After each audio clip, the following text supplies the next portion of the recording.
समर्पयामि पुष्पं च समर्पयामि। फूल चढ़ा दीजिए नवग्रह भगवान पे, उसके बाद फूल शंकर चढ़ा दीजिए। मौली धागा का टुकड़ा है, इसको वस्त्र के रूप में छोड़िए। ओम सर्वाभूषादिके सम्यमलोकलज्जा निवार्ये मयोपाचम तुक्कम वांससी। कलश के अक्षत मतलब होता है पीला चावल। अक्षत छिड़केंगे माहेंद्री नर्मदा नराजम विदिजातम कलश भूलोके विष्णु कंठे उग्रे श्रमासिता भोरे विष्णु प्रमोदे मातृ गणा ईशिका। दीजिए कलश में।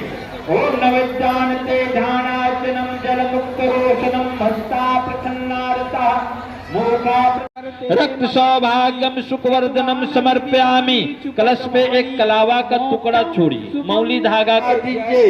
अभिरम चा गुलालम चोवा चंदनम में चा अभि नमस्तोभ्यं सदतं मोदक प्रियमः निर्विघ्नं कुरु मे देव सर्वकार्येषु सर्वदा गणेश पूजने नयामं च। ओम गम गणपत्येभ्यो नमः। उसके बाद पीला रूपाय गरी रूपाय नमः विश्वरूपाय। सभी लोग हाथ जोड़ करके प्रार्थना करेंगे।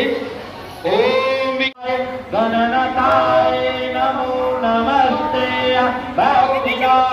गांव शहर में शहरी परियोजना और ग्रामीण परियोजना के मिलाकर कुल 23 जोड़ों का विवाह हो रहा है, जिसमें से 4 बौद्ध रीति से और 19 जोड़े हिंदू रीति से विवाह हो रहे हैं।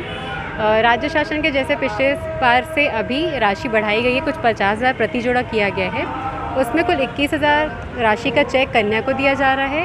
इसके बाद उनको स्टील बर्तन में 6 थाली, कटोरे, ग्लास, ड्रम, थाली, बाल्टी और दिया जा रहा है। साथ ही कुकर, पंखा और उनको जितने भी श्रृंगार सामग्री है या उनका जो वस्त्र है वो सब भी शासन की तरफ से इस योजना के तहत हितग्राहियों को लाभ पहुंचाया जा रहा है।